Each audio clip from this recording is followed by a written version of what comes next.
吸一大啖氣，我哋通常咧有一邊會多啲，同一邊會少啲嘅。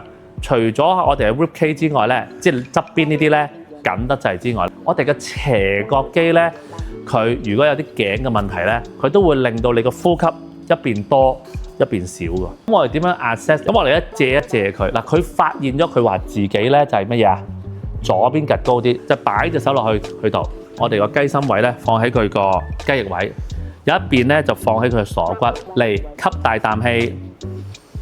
嗱，你見到呢個鎖骨係咪高啲啊 ？Sorry， 呢一個雞翼位呢邊個鎖骨佢係脹啲喎，即是代表咧佢呢個胸腔係升高啲，就唔需要用個雞翼位咁樣托高扯個 rib cage 上嚟。啊，呢邊雞翼位先會少少扯到條頸咧。睇下依家咧佢慣性咗用右邊多啲個胸式呼吸，而左邊咧就因為個斜角肌問題啦。咁啊，做唔到呢一個將個 rib cage elevate 拉上去嗰度，就用咗點啊？